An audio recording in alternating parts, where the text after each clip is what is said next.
Hi there viewers. Welcome to our channel. Suffering from any cancer results in some complications that can be very challenging to deal with medically. So, what are some complications of ovarian cancer? Ovarian cancer can be very severe when it spreads to other organs in the body, leading to some complex complications. Thus, it is vital to be aware of the complication of ovarian cancer and seek medical interventions and treatments as soon as possible. Some of these complications are: Number 1. Bowel obstruction. When ovarian cancer spreads to the abdomen and pelvis area, it leads to bowel obstruction. This is when you feel crampy abdominal pain and even vomiting. Number 2. Perforated colon. When ovarian cancer metastasizes into the intestines wall becomes weak, which leads to bowel perforation. This is when bowel contents leak into the abdominal cavity, leading to an infection called peritonitis. Number 3. Blockage of a ureter. When cancer spreads to the pelvis areas, it leads to the blockage of the tubes that travel from the kidneys to the bladder. These tubes are called the ureters. If both of these tubes are blocked, urine output will drop, leading to urinary retention. Number 4. Pleural effusion. When cancer spreads to the lungs and the chest area, cancer causes the fluid, sometimes containing cancer cells, to build up between the membranes that line the lungs. This is when the specialist performs a procedure called thoracentesis, where a needle is placed through the skin on the chest into the pleural cavity so that the fluid can be drained safely. Depends on the situation, the specialist may place a stent to allow the continuity of the fluid drainage. Knowing that most women get ovarian cancer without being at high risk, so, what are some factors that may increase the risk for developing this cancer? Some of the risk factors that may increase the risk of developing ovarian cancer are: Number 1. Even though all women are at risk of developing ovarian cancer regardless of their age, ovarian cancer rates are highest in middle age or older. Number 2. If you have one of your family members who have had ovarian cancer. These may include your sister, aunt, or grandmother on either your mother's or father's side. Number 3. If you have an inherited genetic mutation in one of two genes, breast cancer gene 1, BRCA1, or breast cancer gene 2, BRCA2. These genes are accountable for about 10 to 15% of all ovarian cancers. Number 4. If you previously had breast cancer, uterine cancer, or colon cancer, you are at high risk of developing ovarian cancer. Number 5. If you have never given birth or have had difficulty getting pregnant. Also, having your first child after the age of 30 may increase the risk of developing the cancer. There are no known ways to prevent ovarian cancer completely. However, certain things may reduce the risk of developing ovarian cancer. So, what are some ovarian cancer risk-reducing factors that you should be aware of? Number 1. Diet.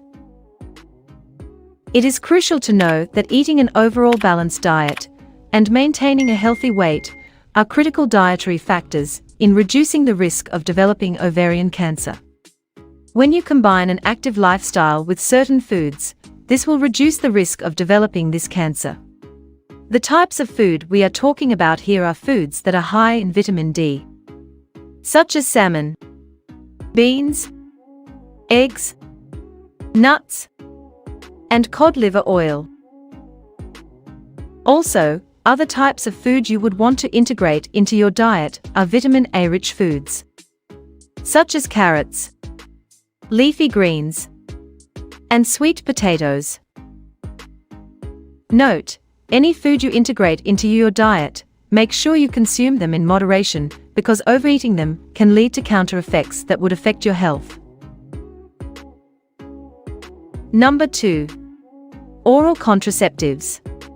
According to the American Cancer Society, women who used oral contraceptives for 5 years or more have about a 50% lower risk of developing ovarian cancer than women who never used them. However, it is vital to make sure you consult your doctor before you start taking oral contraceptives, because they have side effects that you need to be aware of. Number 3. Avoiding carcinogens. Carcinogens are substances that can cause various cancers. One of these substances is talcum powder. The International Agency for Research on Cancer classified talc-based powder use on the genitals and buttocks as possibly carcinogenic to humans.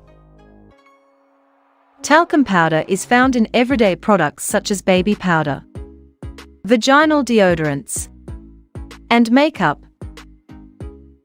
Therefore, avoiding carcinogens could decrease your risk of developing ovarian cancer. Number 4. Hysterectomy.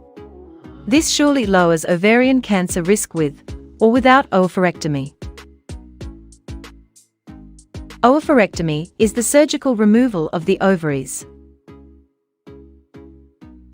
Number 5. Breastfeeding. If you have done breastfeeding for at least a year, this lowers the risk of developing ovarian cancer. According to the Cancer Network, breastfeeding is found to be associated with a 24% lower risk of invasive ovarian cancer. Now that we went through some risk-reducing factors of ovarian cancer, what is the role of flavonoid diets in ovarian cancer? Camphorol play a big role in inhibiting the growth of ovarian cancer. Camphorol is a natural flavonols, which have been found to have anti-cancer activity. This is because they have the ability to inhibit cell proliferation, angiogenesis, and metastasis while promoting apoptosis, which is a process used to clear the body of cells that have been damaged and that are beyond repair. Some fruits and vegetables that are rich in flavonoids include berries, Brussels sprouts, broccoli, cabbage, grapefruit, kale, onions, apples, tomato, red grapes, tea, and more. To summarize, reducing the chances of developing ovarian cancer is related to many variables. These include the ones we can control, such as food and carcinogens, and those we cannot control, such as genetics. This is because some people inherit gene changes from their parents, which puts them at high risk of ovarian cancer. Now it is your turn. What are some of the other food that you integrate into your diet to prevent developing bladder cancer? Please share your experience in the comments below. Please remember to like and subscribe to our channel. Thank you.